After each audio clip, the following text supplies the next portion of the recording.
welcome, dear students, to this new segment of our discussion on Chapter 3, the business environment and culture of an organization. So, in the previous segments, we were talking about different environmental components that, as a manager, you will have to follow, you will have to take note, and that's something that can actually influence your decision making capabilities. In this new segment, I'm going to start a discussion on something that is very profound, that is very significant. When you are actually forming an internal environment, I'm going to talk about something that you cannot absolutely ignore. What am I talking about here? I'm talking about something called culture. In fact, in the circle of management, the significance of culture is so much profound that there is a quote called organization culture eats strategy for breakfast, lunch, and dinner. See, as you have come this far, by this time you have been told that as a manager you will have to become a an effective planner, a critical thinker who is going to make plans for the organization using its resources. However, think about an organization where the plan that you are going to present is not believed by its people. See, think about yourself as this person who is perpetuating his beliefs to the circle, to its follower or its employees. Now, as a person, do you think that you will be able to accomplish what you are planning on your own when you're running your own organization? The answer I think that I can expect from you is no. If so, what do you need to do to accomplish that plan? You need to go to people, or in this case your employees, tell them about your plan, convey your message. Now here comes the significance of culture. What if these people are skeptical about your plan? They don't believe you. They don't believe you in what you're planning. They don't believe you as a person because they don't find you credible at all. What if they see within their organization some happenings or events that it's very difficult for me to express in word, but I will try in the upcoming slide. What if they see something that is contradictory with what you preach? You are saying that, okay, we'll be sincere, we'll be frank, we'll be honest, but in every aspects of the organization, they are seeing some happenings that is absolutely contradictory to what you are saying. Will they believe you? And if they don't believe you, can you accomplish your strategy? Your strategy will become invalid if you cannot develop a strong culture. So I hope, as I'm saying this, you can understand that how significant can culture be. So our lecture session in this case will revolve around culture, and in this lecture session we are going to discuss how can you determine an organization's culture and how you can manage them. Now, this is something that is easier said than done. There are a lot of complications, there are a lot of complexities that you need to understand before you delve into creating and shaping an organization culture for your organizations. Before that we move into that, let's talk about what is organization culture. As per our textbook, organization culture is a set of internal values, beliefs, behaviors, customs, and attitudes that determines the feel of the organization. Now, what do I mean by feel? Think about Google.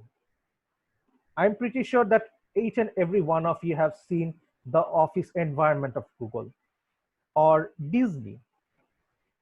When you look into their office environment, their structure, what what is the one word that comes into your mind? If I were in your place, the word will be fun. Now think about another different set of organization. Think about banks. I'm pretty sure all of you have gone into our banks, the banks that we have in our country, like Eastern Bank, Shahjalal Bank. And if you go there, you will see that employees are wearing formal attire. They are doing some huge number of paperwork. Does that ring fun to you? Or does it ring something that is more official? Office. So as you can see from here, that the internal values that you perpetuate, beliefs that are prevailing in the organization, and behaviors that you value, customs that you rigidly follow, all these things can lead to the impression that you want to create among your stakeholders. Your stakeholders might include the customers or the potential employees that you're targeting from the job market, or the suppliers who you want to deal with. Now, as we are talking about organization culture, here's something that you need to consider. Organization culture is not necessarily the same throughout the entire organization. As you may have seen an organogram of an organization, you will see that from department to department, the work culture can vary. As a matter of fact, in a study, it has been revealed that even within a 30-minute distance from one place to another, there has been some differences in behavior, values of person who is living here in point A to point B.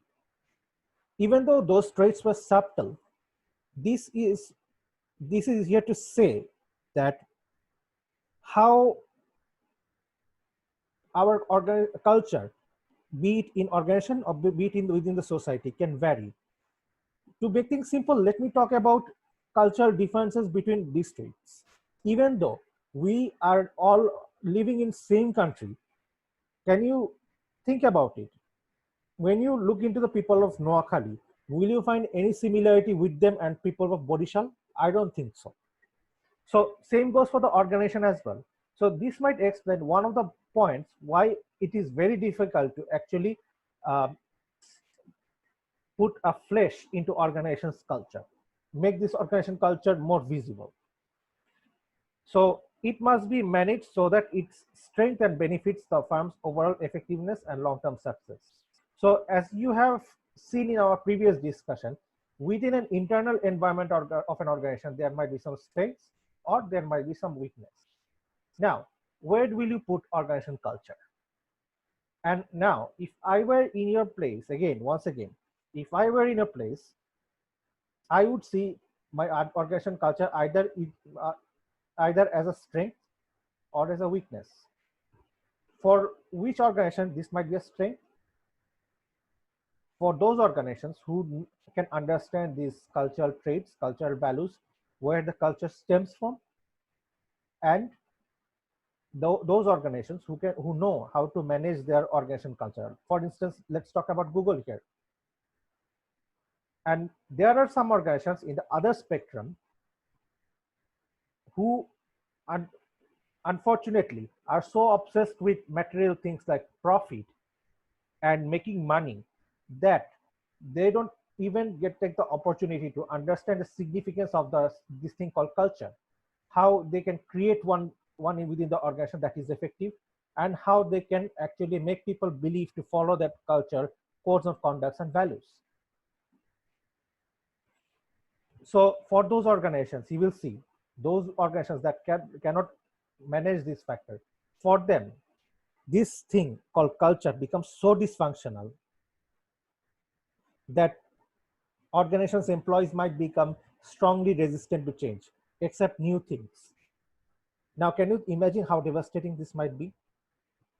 This might be very devastating because we live in 21st century where things are changing very rapidly, very in a very fast fashion. So if your organizations has a dysfunctional culture that doesn't make the employees more accepting to the values, behaviors and beliefs of bringing positive changes, then it might backfire. So that I hope, looking into this last line, I hope it's clear to you that rather than making it a weakness, we need to make our organization culture a strength. Now, this is something that is easier said than done. Why? I will talk about this very briefly. According to management scholar Shine, the culture of an organization has been defined into an iceberg. What do you think of iceberg when you see one? When you see an iceberg, you will see that an iceberg has a very small part of it visible to the outside world, but in under the water there is a big part of iceberg that is not visible to all. Now, why did Edgar Schein compare culture with iceberg? Because when you look into an organization's culture and try to understand it, a very little of it is visible. You will find organizations' goals, policies, to some extent procedures, vision, strategy, shared value, structure. In short, it's the visible part is conveys the way we say we get things done. And as you will see, even though we can see these components, we might think derive the satisfaction, okay, that we have understood the organization's culture, but actually not. These things, shared values, structure, comes from something that is deeply rooted and cannot be visibly seen. Things like beliefs. Vision comes from things like perception, values.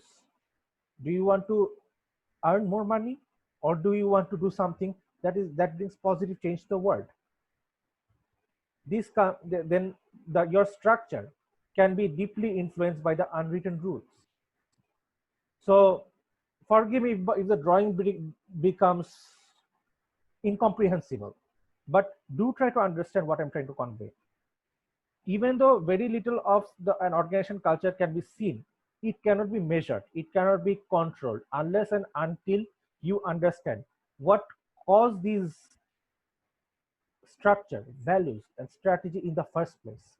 Now, this is something that can be very difficult to measure, as we cannot see the feelings of the person who proposed them, the norms that he or she has gone through, the traditions that he or she has been.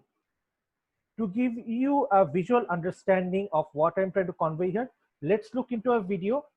After looking into this video, what you will have to do is write a reflection. Try to understand what I'm trying to convey here on that reflection. Now, this